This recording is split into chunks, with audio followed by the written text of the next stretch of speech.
के बारे में जाने। ये क्लास 6 का 6 चैप्टर है, जीवन के विभिन्न आयाम। चैप्टर का नाम है विभिन्न आयाम। तो आप लोग कैसे हो? अच्छे होगे, आशा करती हूँ बहुत अच्छे होगे। इसे पढ़ाने से पहले मैं आप लोगों को गणेश जी जो कि विघ्नहर्ता हैं उनका नाम लूँगी। श्री गणेशाय नमः। सभी बोलिए श्री गणेशाय नमः। याद किए होंगे कि कहानी इस कहानी में दिया गया है कि याद कीजिए कि ऐसी कहानी जो आपके नाना नानी या दादा दादी आपको सुनाई हो। उनसे पूछिए कि यह कहानी उनको किसने सुनाया है। क्या आप स्वयं भी अपने बच्चों को यह कहानी सुनाए होंगे? यानी हम लोग भी अपने बच्चे को कुछ कुछ कहानियां सुनाते हैं। हड़प्पा सभ्यता के नगरों का पतन के समय लगभग आज से 37 वर्ष पहले एक अलग भाषा बोलने के लिए पश्चिमोत्तर भारत में बसने लगे।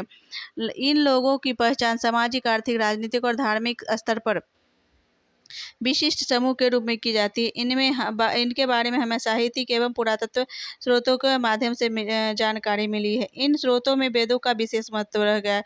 वेदों की संख्या कितनी है? 4। जहाँ के आप लोग जानते होंगे कि वेदों की संख्या 4 है। तो पहला होता है ऋग्वेद, दूसरा यजुर्वेद, तीसरा सामवेद और चौथा अथर्ववेद। वैदिक साहित्य को 2 श्रेणियों में विभक्त किया है, पूर्व वैदिक और ऋग्वैदिक। अब यहाँ वैदिक को भी 2 श्रेणियों में विभक्त किया है, पूर्व वैदिक और ऋग्वैदिक साहित्य के रूप में। तो अब जानेंगे उत्तर वैदिक साहित्य। पूर्व वैदिक साहित्य के अंतर्गत ऋग्वेद को रखा गया है। किसको रखा गया? ऋग्वेद को रखा है। जबकि उत्तर वैदिक साहित्य को के अंतर्गत 3 वेद आते हैं, यजुर्वेद, सामवेद और अथर्ववेद आते हैं। ब्राह्मण, अरण्य और उपनिषद है। वैदिक साहित्य के आधार पर ही वैदिक युग को 2 कालखंडों में विभाजित किया गया है। ऋग्वैदिक युग 1500 ईस्वी पूर्व से 1000 ईस्वी पूर्व एवं उत्तर वैदिक युग 1000 से 600 ईस्वी पूर्व है।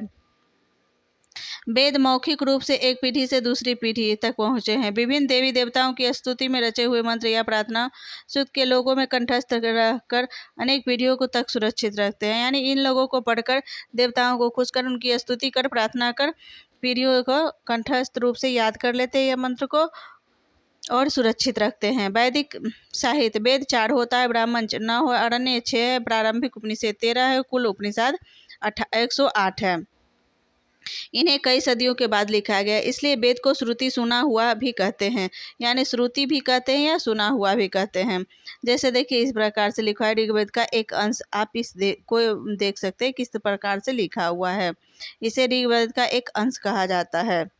वेद की भाषा को प्राय सांस्कृतिक वैदिक और वैदिक सांस्कृतिक कहते हैं। यानी वेद की भाषा को ही प्राक संस्कृत या वैदिक संस्कृति कहते हैं। आप स्कूल में जिस संस्कृति भाषा को पढ़ते हो, संस्कृत भाषा को पढ़ते हो, उससे यह थोड़ी क्या है, भिन्न यानी अलग थी।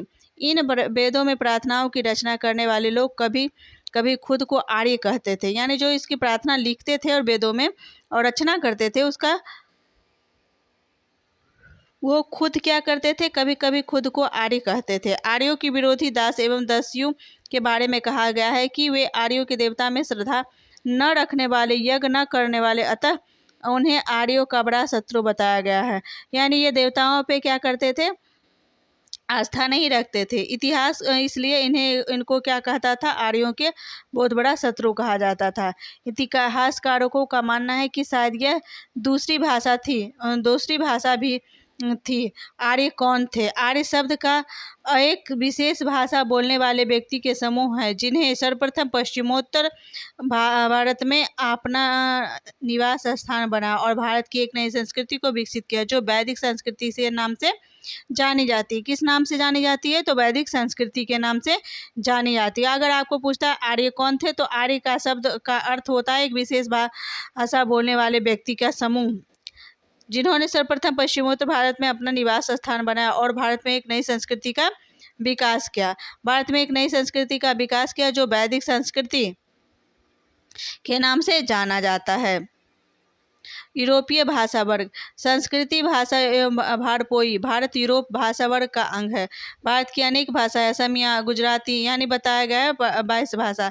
तो भाषाओं में से इस तरह से हैं: असमिया, गुजराती, हिंदी, कश्मीरी और सिंधी तथा यूरोप की बहुत सी भाषाएं जैसे अंग्रेजी, फ्रांसीसी, जर्मनी, ग्रीक, यूनानी, स्पेनिश आदि इसी परिवार से जुड़ी हुई है। इसे भाषा का परिवार इसलिए कहा जाता है क्योंकि इनके अनेक शब्द एक जैसे होते हैं। यानी अनेक शब्दों का एक शब्द होता है, उसी तरह से अनेक शब्द एक जैसे होते हैं। उदाहरण स्वरूप मातृ, मातृ है संस्कृत, संस्कृत का मातृ मतलब होता है माता, संस्कृत में माँ, हिंदी मदर, ये संस्कृत में हो जाएगा मातृ, माँ हिंदी में, मदर अंग्रेजी में, मेटर में जर्मनी हो जाए। शब्द को देखते हैं, यानी मेटर क्या करता है, या उदाहरण स्वरूप आप समझ सकते हैं दोस्तों कि जैसे संस्कृत में माँ को मातृ बोला जाता है, हिंदी में माँ बोला जाता है, अंग्रेजी मदर बोला जाता है और जर्मनी में मेटर शब्द को बोला जाता है। विगत वर्षों में वैदिक युग से संबंधित पुरातत्व प्रमाण भी मिले हैं। जिन क्षेत्रों में आर्य संस्कृति का विकास हुआ वहाँ के लोग ऐसे बस्तियाँ थी जो पशुपालक और कृषक थे और खास प्रकार की मिट्टी के बर्तन, चित्रित धूसर रंग के बर्तनों का प्रयोग करते थे। इसलिए अब साहित्य और पुरातत्व दोनों ही स्रोतों के आधार पर आर्यों का विषय में जान सकते हैं। जैसे धूसर का आप लोग देख सकते हैं, यहाँ पे बर्तन दिया है धूसर मित्री भाड़, देखिए इस प्रकार के होते हैं वहाँ के बर्तन। आर्यों का बसाव, वैदिक आर्य कई समूहों में भारत आए हैं। ऋग्वेद में आर्य निवास स्थल के लिए सप्त सैंधव का शब्द का प्रयोग किया गया है, जिसे आजकल हम पंजाब वर्तमान भौगोलिक स्थिति के अनुसार भारत और पाकिस्तान का पंजाब प्रांत के नाम से जानते हैं।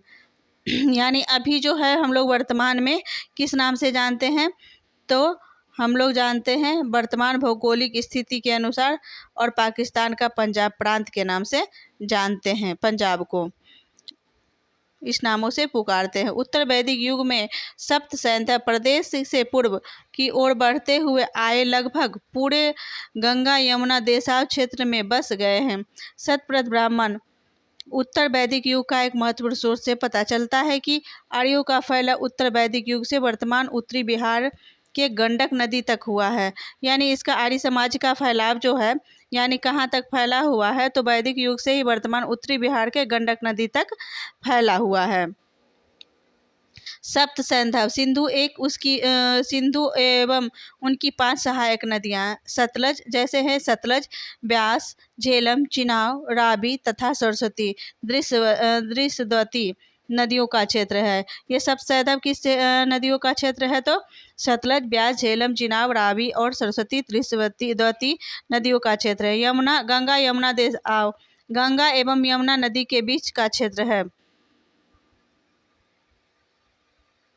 यहाँ देखें प्रारंभिक वैदिक युग के भौगोलिक विस्तार का मानचित्र यहाँ पे ये दोस्तों देख सकते हैं बना हुआ है। देखिए इस तरह से वर्तमान बंगाल खाड़ी है, वर्तमान का सागर है, राजस्थान, तिब्बत, सत्यदेव क्षेत्र है, पाकिस्तान है, अफगानिस्तान है, ऐसे इस तरह से दर्शाया गया है। ऋग्वैदिक काल 1500 ईस्वी पूर्व से 1000 ईस्वी पूर्व। क्या आप किसी परिवार को जानते हैं जिनकी आर्थिक व्यवस्था पशुपालन से जुड़ी है? अब उनसे पूछिए कि क्या उनकी धार्मिक मान्यता भी पशुपालन से ही जुड़ी है। ऋग्वेद से हमें पता चला है कि उनके पास अधिक गाय थी, वह धनी मानते थे।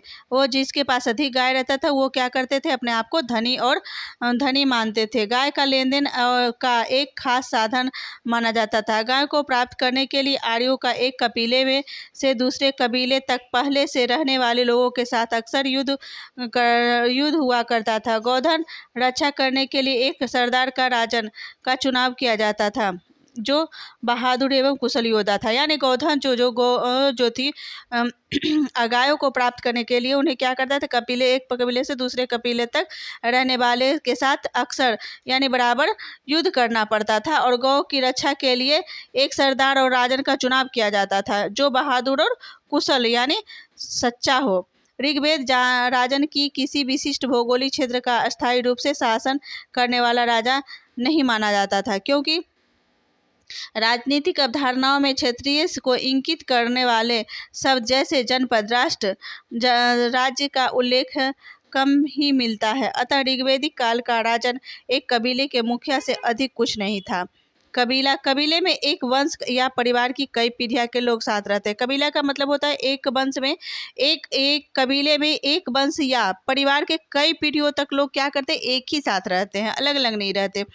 ऋग्वैदिक काल में आम लोगों की संस्था के रूप में विदत का सबसे ज़्यादा महत्व था। यानी वैदिक काल में आम लोगों को संस्था यानी संस्था के रूप में विदत को सबसे बड़ा महत्वपूर्ण स्थान था। लेकिन धीरे धीरे विदत का महत्व घटता गया और इसका स्थान सभा समिति ने ले लिया। और उसके बाद धीरे धीरे इसका जो है विदत का महत्व घटता गया। इसका स्थान कौन ले लिया? तो सभा लोग और समिति लोग में करवाया जा रहा था। सभा का विशिष्ट स्थान था जिसके सदस्य केवल प्रतिष्ठित लोग हुआ करते थे, जबकि समिति आम लोगों की संस्था थी। इन संस्थाओं की बैठक में राजा का भाग होना अनिवार्य था। उन लोगों में क्या था सभा में? तो राजा का होना आवश्यक था। इन बैठकों में समस्याओं का समाधान आपस में सलाह मशवरा से किया जाता था। इन संस्थानों की बैठक में महिलाएं भी भाग लेती थी। इन संस्थाओं में कबीले जन के लोग युद्ध में प्राप्त धन पर बंटवारा एवं राज्य का चुनाव करते थे। यानी इस संस्था में क्या था? कबीले जन के लोग युद्ध करके जो धन प्राप्त करते थे उसका बंटवारा होता और राजा का चुनाव करते थे। आवश्यकता पड़ने पर समिति के सदस्य युद्ध में सैनिक कार्य भी करते थे। सैनिक का भी यानी अब जब जरूरत पड़ जाता था तो उन्हें समिति के लोग के सदस्य क्या करते? युद्ध में सैनिकों के कार्य भी करता था, यानी सैनिक भी बन जाते थे लड़ाई करने के लिए। ऋग्वैदिक काल में आर्यों का मुख्य पेशा पशुपालन था। ऋग्वैदिक काल में आर्य समाज का क्या था कि मुख्य पेशा यानी रोजगार क्या था? तो पशुपालन, खरीदना और बेचना था। इसलिए उनके लिए चारे की तलाश में लोग अलग अलग स्थानों पर जाना पड़ता था। एक जगह चारा खत्म हो जाने पर वे दूसरी जगह पर चले जाते थे। इस कारण विभिन्न कबीलों का किसी खास क्षेत्र का अधिकार नहीं होता था। राजन किसी क्षेत्र का स्वामी नहीं होता था, बल्कि कबीले के सभी लोग उनका शासन होता था। उनका चुनाव कबीले के सभी लोग मिलकर करते थे। अस्थायी रूप से नहीं बसने के कारण वे खेती भी नहीं कर सकते थे। हमने देखा है कि खेती करने के लिए एक स्थान पर कम से कम 3-4 महीने तक रहना पड़ता है, तभी फसल पककर तैयार होता है। यानी जब अगर अस्थायी कोई राजा नहीं है, उसका चुनाव नहीं हुआ है और चुनाव होता भी तो इसी कारण से इधर उधर जाना पड़ता था, इसलिए वहाँ पे